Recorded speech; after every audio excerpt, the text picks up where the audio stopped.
Good morning friends, this is MD Wasim. Welcome to my channel Wasim Academy. Friends, हम लोग preparations कर रहे थे बीपीएससी के ज़रिए जो होने वाला टीचर का एग्ज़ाम है उसका उर्दू का पोर्शंस। ओके, कल हम लोग शेख सईदी के बारे में पढ़े थे। आज हम लोग पंडित दयाशंकर नसीम के बारे में पढ़ेंगे, इनका कुछ इंपॉर्टेंट बायोग्राफी। अगर आप लोग चैनल पे नए हैं तो प्लीज़ सब्सक्राइब द चैनल और बेल आइकन को भी हिट करना ना भूलें लेटेस्ट अपडेट के लिए। और ये पीडीएफ चाहिए या किसी भी किस्म का नोट्स या गाइड चाहिए तो प्लीज़ आप लोग व्हाट्सएप ग्रुप को ज्वाइन कर सकते हैं और वीडियो के डिस्क्रिप्शंस में जाकर के कुछ इंपॉर्टेंट नोट्स भी आप पा सकते हैं। और इसी तरह आप लोगों को इंग्लिश का पोर्शंस, जीएस का कुछ इंपॉर्टेंट पोर्शंस जो कि नेक्स्ट मंथ में आप लोग को प्रोवाइड किया जाएगा वीडियो पे, और उसका पीडीएफ भी। तो आज हम लोग पंडित दयाशंकर नसीम इसके बारे में पढ़ेंगे। तो चलिए वीडियो को शुरू किया जाए। सबसे पहले इनका डिटेल्स देख लेते हैं। इनका पूरा नाम है दयाशंकर नसीम। ओके, इनको मतलब पंडित भी कहा जाता है, तो इनका पूरा नाम पूछा जाएगा तो पंडित दयाशंकर नसीम। असल नाम दयाशंकर कोल, तखल्लुस इनका नसीम है।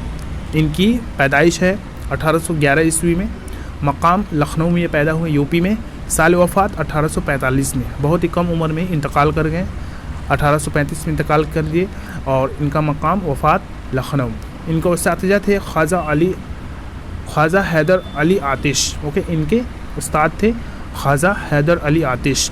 पंडित दयाशंकर नसीम का नाम उनकी मशहूर मसनवी गुलजार नसीम की वजह से हमेशा ज़िंदा रहेगा। इनकी एक बहुत ही फेमस एक मसनवी है जिनका नाम है गुलजार नसीम। ओके, ये हमेशा के लिए मतलब बहुत ही शाहकार इनका ये मसनवी था। वह लखनऊ में पैदा हुए और सिर्फ 33 या 34 साल ही ज़िंदा रहे। इनकी मसनवी बड़ी खूबी है कि इसमें कोई लफ्ज़ बेवजह और बेमौका इस्तेमाल नहीं हुआ है। ओके, इनकी सबसे बड़ी खूबी है। इसके अलावा गुल बकावली भी मशहूर मारूफ मसनवी है। इनका दूसरा एक और मसनवी है जिसका नाम है गुल बकावली।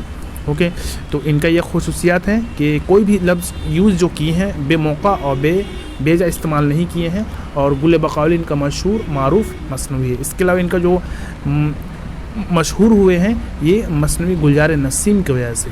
ओके, तो ये इनका कुछ इंपॉर्टेंट आप लोग पॉइंट्स को याद करके रखिए। नेक्स्ट वीडियो में हम लोग सर सैयद अहमद खान के बारे में पढ़ेंगे। तो चलिए आज की वीडियो बस इतना ही। चैनल के साथ जुड़े रहें बीपीएससी का प्रिपरेशंस करने के लिए।